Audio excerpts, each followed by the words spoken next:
So, as I mentioned at the end of the last video, an alternative model to a majoritarian democracy is what's called a pluralist democracy. And this is a system in which you have competing interests trying to come up with what is the best solution for all parties involved, not just for the majority of the citizens. And this involves the influence of interest groups, trying to influence public policy.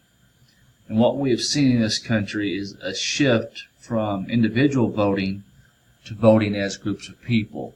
So whether it be evangelical Christians, whether it be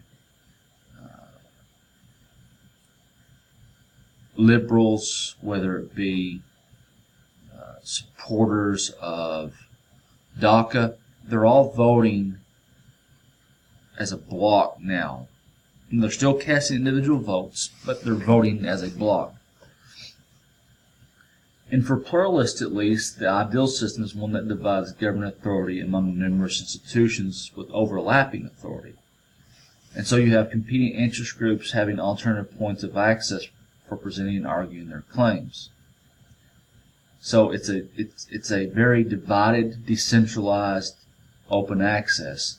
People are able to then either go through a local politician, a state politician, through a group like the NRA, through a group like Right to Life, through a group like the ACLU, whatever it may be, but it gives them different pathways to making decisions.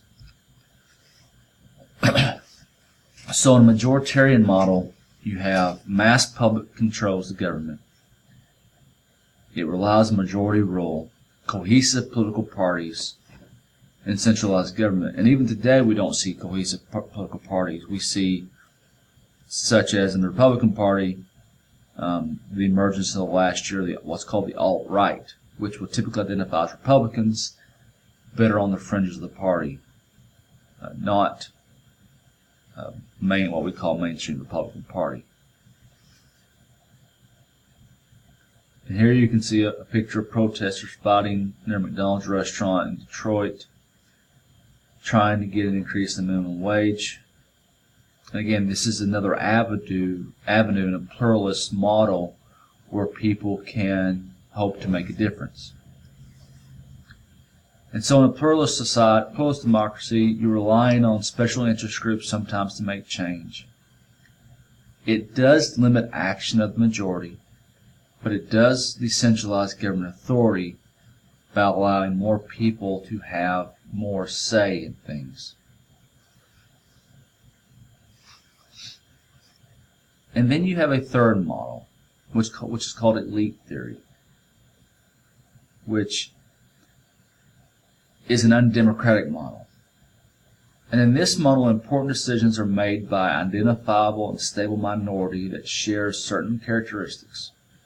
Typically, they're very wealthy and have a lot of business connections.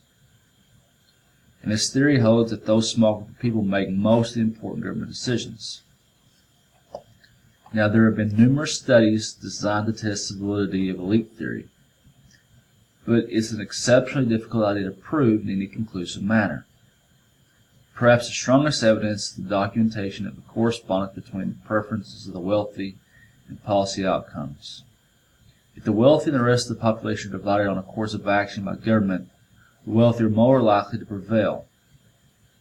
Another form of great influence is the elite's alleged power to keep issues off the political agenda.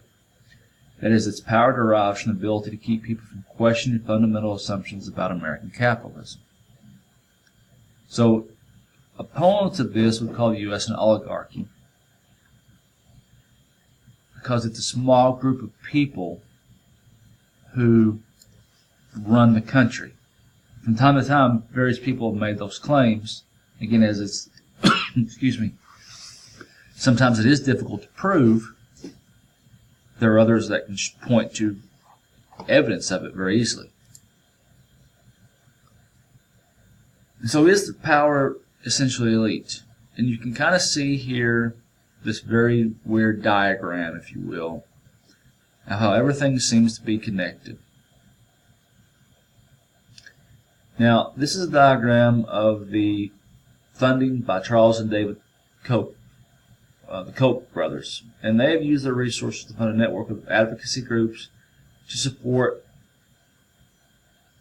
their idea that government should have less of a role in the daily lives of citizens. These groups have different targets and tactics, but all are tied together by a common vision of a more libertarian society. Critics believe that part of the Koch's motivation is to reduce regulation of their businesses, primarily chemical industry, thus trying to reduce the cost to them. You can see here they've given money to SGC4 Trust, Public Engagement Group Trust. They've given money to 60 Plus Association, American Commitment, Concerned Women for American Action, Americans for Prosperity, National Rifle Association. All these groups have given money to different groups. And this is just one example. You can point to many examples of different setups like this.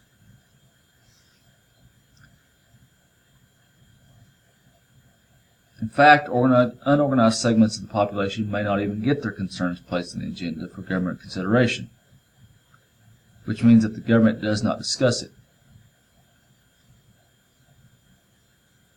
And the problem with that is it may be as significant as what it does discuss and decide.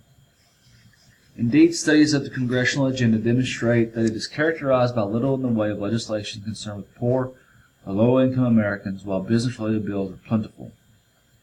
And this is a critical weakness of pluralism, and critics relentlessly attack the theory because it appears to justify great disparities in levels of political organization and resources among different segments of society.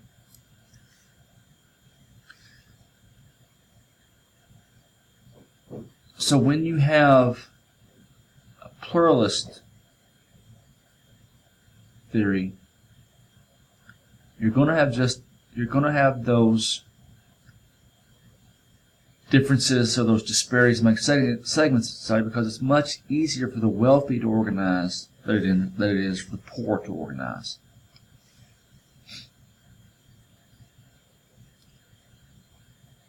Now, as an American, we may think democracy is just something everybody should accept. But the reality is very much different. There's been attempts at establishing democracies all across the planet through what's called democratization. And recently, the Arab Spring, which were revolutions in Egypt and Tunisia and Libya, and protest movements in other Arab countries, raised the hope that democracy would spread across the Middle East, but this has not been the case. Authoritarian regimes, some of them quite brutal, have maintained themselves in power in the Middle East, or in some cases, such as Egypt, democracy did not survive because the military stepped in after the revolution and replaced a popularly elected government. You have competing interest groups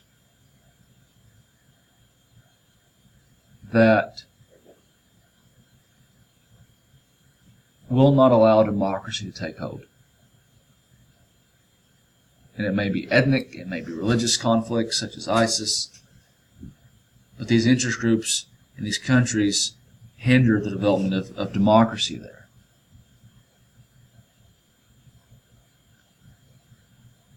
And what has happened in a lot of cases is that you have theocracies such as ISIS establish themselves in which religious leaders run the country.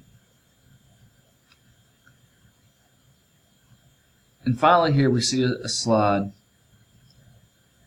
showing majoritarianism, pluralism, and global politics. And you can really see the emergence of pluralism, much more so, I think, than majoritarian.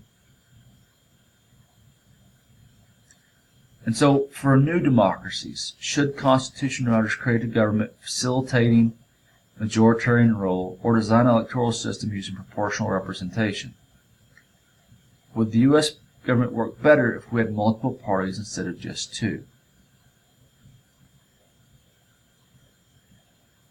And what proportional representation is a lot of times is whoever wins an election, they are able to appoint their political bedfellows, if you will, in positions of power.